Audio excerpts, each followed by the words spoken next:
ମୋ ସହଯୋଗୀକୁ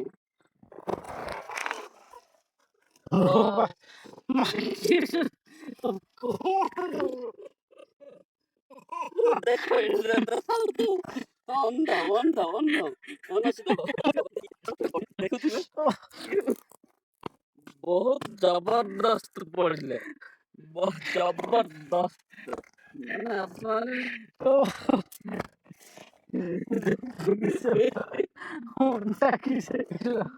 हेलो भाई नमस्कार जय जगन्नाथ मु तिरुपति प्रतिदिन भाई आम आज आसु किसी दुर्गम अंचल गजपति जिला आरुदी ब्लॉक रुबेल रुबेल गाँव को जो गाँव रही दीर्घ वर्ष धरी विभिन्न प्रकार मौलिक समस्या वंचित रही देखिपे कि भाव रास्ता स्वाधीनतार दीर्घ वर्ष पर आज भी गाँव को भल रास्ताटी हो पारनी ये हूँ जहाँकि प्रारंभिक चित्र ए गाँव को जावा पूर्व एमती दीर्घ 4 किलोमीटर जंगली पहाड़िया रास्तार चली चली जावाक पड़े। निश्चित भाव मु मो सहयोगी को मत देखापी चाहिए देखिपे कि भाव रास्तार रास्तार चित्र देखा एवं सरकार विभिन्न समय विकास ढिंडुम पिटुवा बेले आज भी गजपति जिलार अनेक गाँ रही जहाँकि पानीय जल कि पक्का रास्ता देखिपे कि भाव सरकार ये आम्बुलांस गाँव को मनीष तो आसवा दूर कथा आम्बुलांस तो आसवा दूर कथा मनीष भी आसी पानी गाँव को एवं गोटे प्रकार आदिम जनजाति और आदिम लोक जीवन जीवन देखिपे कि रास्ता देकी जावाक पड़े एवं बाटर गला देखिपे कि विपद संकुल अवस्था भी आम जावाक पड़े गोड़ खसी जाए कि कौन करवा ये हूँ आम नीतिदिनिया कम भाग्यर विडंबना भी बड़ विचित्र ये दुनिया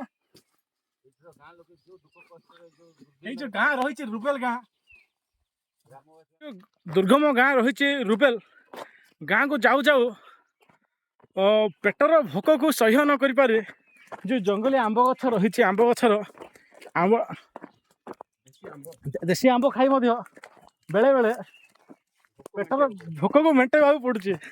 बर्तमान देखिपे जड़े वरिष्ठ सांबादिक रही आरुदिगिरी सांबादिक संघर सभापति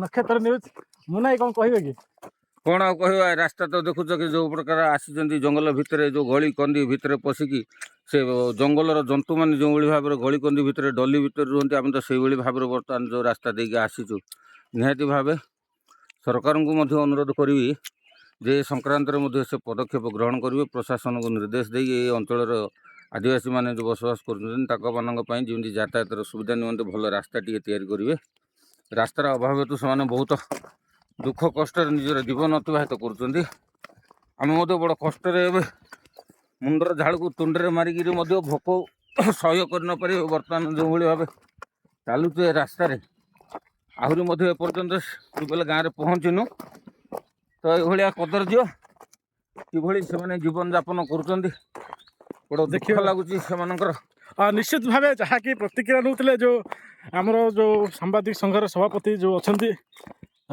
आरुदिगिरी ब्लॉक सरकार को अनुरोध कर आगामी दिन में यथाशीघ्र ये गाँव समस्या समाधान कर समस्या समाधान करेंगे आ जन अच्छा जो मोहना ब्लॉक अर्गस टीवी भाई कौन केमी अनुभव कर अनुभव तो प्रत्येक दिन आम अनुभव करूँ कि बर्तमान मो सहित अच्छा छोट भाई जन अच्छा देखते आम तो बुट पिंधिचु ये छोट भाई जन खाली पादरे एत बड़ बैग धरिकी कि भाव ये जो रास्ता अतिक्रम कर निज गाँ को पहुँचवा आउ कि सौदा नहीं आसुँच निज गाँ सौदा मैंने निज घर पर सौदा नहीं आस प्रत्येक दिन जो ये रास्ता दे गति करें कि रास्ता दे गति करुवे आप अनुमान करें आज घटना नुह दैनंदिन से भाव निजर गुजराण मेटाइवाई निज परिवार छुआ पिला पेटर मुहर मुठे दाना देवाई से प्रतिदिन ये संघर्ष कर जंगली घाटी रास्तार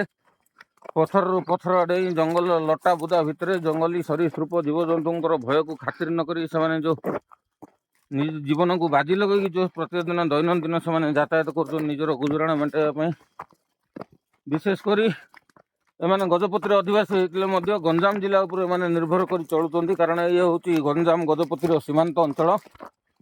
ତେଣୁ ବଡ଼ ଦୁଃଖ ଲାଗୁଛି, ବଡ଼ କଷ୍ଟ ମଧ୍ୟ ଲାଗୁଛି ଏମାନଙ୍କର ଚଳଣିକୁ ଦେଖିଲେ।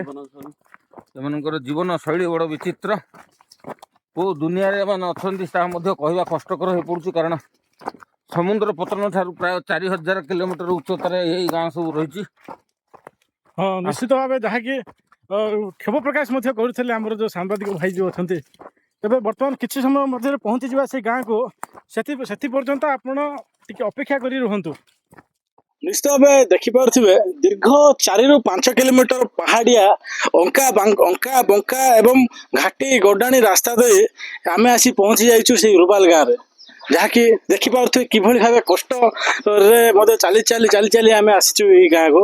ଦେଖିପାରୁଥିବେ ଯେ ଯେଉଁ ଲୋକମାନେ, ଆଦିବାସୀ ଯେଉଁ ଲୋକମାନେ ରହିଛନ୍ତି, କିଭଳି ଭାବେ ଛୋଟ ଛୁଆଙ୍କୁ ପାଖରେ ରଖିକି, ଏବଂ ଯେଉଁ ଦେଖନ୍ତୁ କିଭଳି ଭାବେ ମାଣ୍ଡିଆ, ଏମାନଙ୍କର ଖାଇବା, ମୁଖ୍ୟ ଖାଇବା ହେଉଛି ଏଇ ଯେଉଁ ମାଣ୍ଡିଆକୁ ଶୁଖେଇକି ସେମାନେ ଖାଇଥାନ୍ତି ଦେଖିପାରୁଥିବେ। ଏବଂ ଘର ମଧ୍ୟ ଦେଖିପାରୁଥିବେ, କାହା ମଧ୍ୟ ଘରେ ପକ୍କା ରାସ୍ତା ନାହିଁ ବା ପକ୍କା ଘର ମଧ୍ୟ ନାହିଁ, ଏବଂ ଯେଉଁ ରାସ୍ତା ହେଲେ ମଧ୍ୟ ତ ପକ୍କା ରାସ୍ତା ନାହିଁ।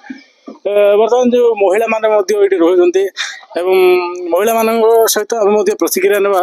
ମା, କ'ଣ କିଭଳି ବର୍ତ୍ତମାନ ବସବାସ କରୁଛନ୍ତି ଏଇ ଗାଁରେ? ତ ପାନି କ'ଣ ସବୁ ସମସ୍ୟା ରହିଛି?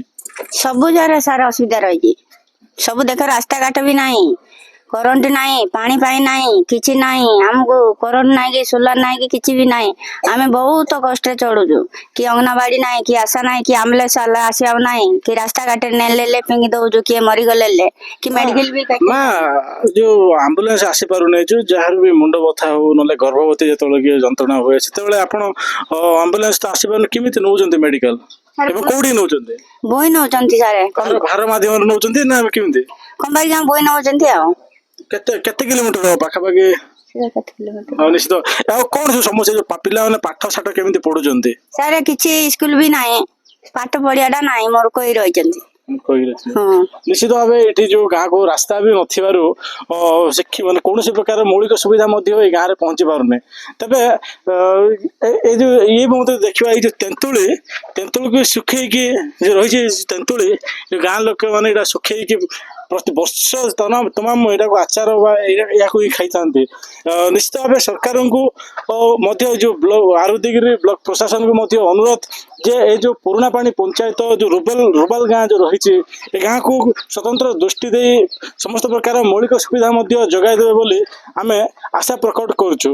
ତେବେ ସରକାରଙ୍କୁ ଅନୁରୋଧ, ଯଥାଶୀଘ୍ର ଏଇ ସ୍ଥାନକୁ ଆସି ଏଇ ଯୋଉ ଗାଁବାସୀଙ୍କର ମୌଳିକ ସୁବିଧା ଯୋଗାଇବା ସହ ଏମାନଙ୍କର ଦୁଃଖ ଦୂର କରିବେ ବୋଲି ଆମେ ଆଶା ପ୍ରକଟ କରୁଛୁ।